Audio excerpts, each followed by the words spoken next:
I'm here with artist Tammy Honaman, and today we are talking about bead embroidery. This is a really beautiful technique, Tam.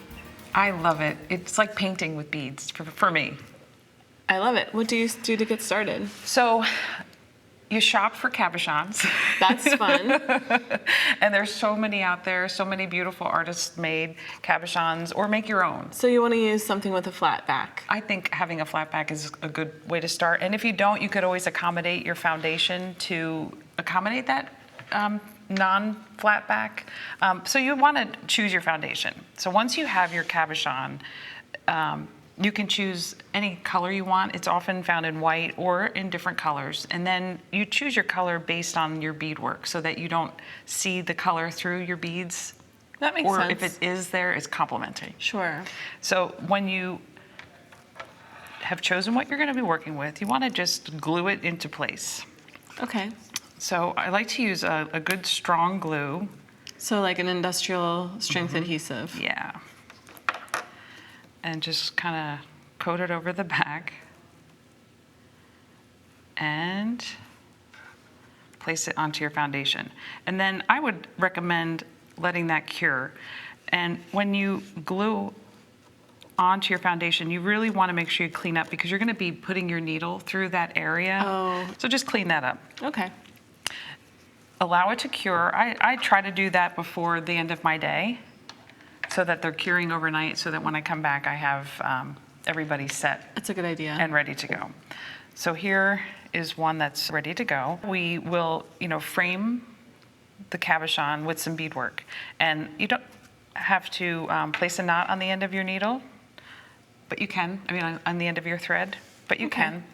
I just usually hold it because eventually you're stitching over it so much that it's not an issue. And you could use any size beads for this, right? You can use any size beads. Your first row is really kind of an accent. So I'm just going to pick up 3 beads. And this is called a back stitch. Some people refer to it as couching.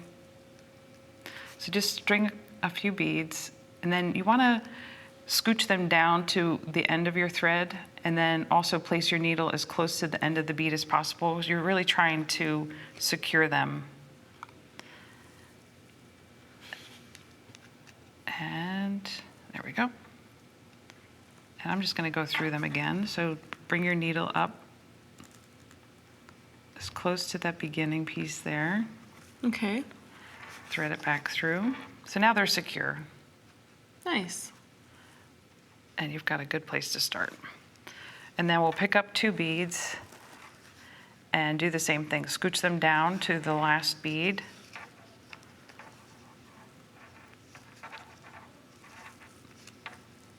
So you're making a really tight row. Correct. And this will just be a really nice base to then build off of.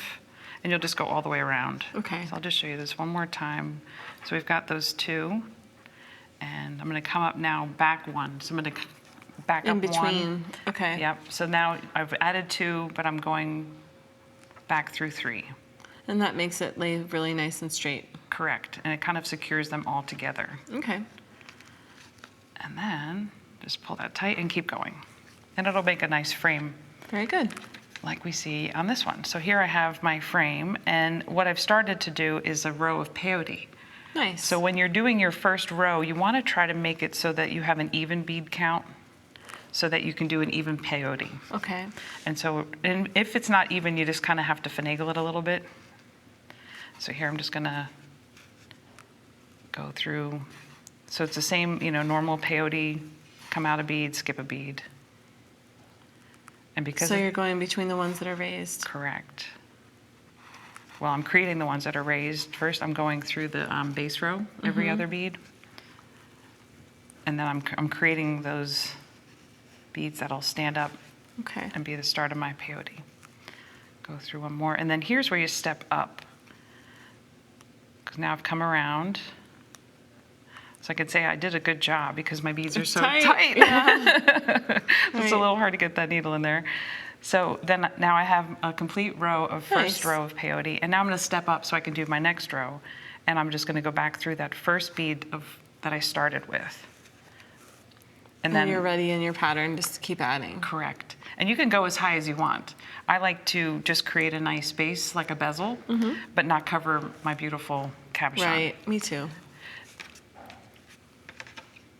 And now here we have where it's completely done, all my peyote, but I want to do one more row, and what I'm going to do is now cinch it closed, so kind of, you know, closing in your bezel. And then because I'm using smaller beads, I'm going to switch my glasses just so I'm sure I'm showing you correctly. And then you'll just peyote the same way we've been doing, just using that smaller bead, and pop into that next one. There we go. Perfect. And then as you work your way around, I'll do one more just to, there we go. You can see it really starting to fold in over the top of the, Can you see that? yeah. All right. So, and here, I'll show you. Yeah, that looks great. Okay, great. And so all the way around. Okay. Close it up. And then you would just weave the tail back in? Yep, weave it down underneath. You know, your underneath becomes, Oh, right. you know, a really nice place to anchor your thread. Sure. Okay. Once you have created your bezel, here's a piece that's been bezeled. You went wild with this one. This one is really out there, isn't it? It is. It's a bit regal. So from here, you can do anything. Once you have created your bezel, you could even stop and create a Right. pendant or a pair of earrings, something. But here, I decided I'm going for it. You sure did. And here, I'm also working in some different stitches, so we can do some decorative stitching. And all I did was just bring my needle over. Really, I mean, look at how messy Oh my it gets. goodness. Yeah, right. And now you do want to try to keep your threads close to your beadwork because we are going to trim it later, but you can hide all of your sins underneath. Let's see. This will be for somebody fancy. That's right. That would make a beautiful bracelet. Yes, that's where I was thinking, and like maybe finish it and add some leather on the ends or some ribbon. And I just did a little sketch, you can see, and that just helps me follow what I did on the other side. And that's just a stop stitch. And you can use any beads to do a stop stitch. A Nice. single It hole. gives it some dimensionality too. Yeah. Oops, Oops, sorry. it's on the back. Yep. So then you just have to rethread your needle. I mean, it's a good thing to know how to undo your work. Rethread your needle, bring it back up, And add more beads. and add your beads. Yeah. Nice. Keep going. Now, the other stitch I wanted to show you here is something that some refer to as a moss stitch or a picot stitch. And it's just 3 beads. And then you bring your needle back down. And I use that to fill in. So that's what's in that's between. why it's more raised than the other stitches. Yeah. And you can just kind of really, it goes fast, which is a nice way to, Sure. you know, get your pieces finished. It fills in these areas really well. Just go back down like that. Very good. Yeah. And All then right. you just kind of keep going. Very good. Okay. And then once you're all done, what you need to do, let me bring this in a little closer, if I may, is trim your foundation. So you just get as close to the threads as you can without cutting through, right? Exactly. I've made that mistake. Oh, It's such a bummer. I think I do it every time almost. As careful as I am, you really just want to take your time. You know, you want to be as close to your beads as possible and then avoid your stitches. Okay. And depending on your embellishing, you might chop something off. And that's okay. Just stitch it back up. Right.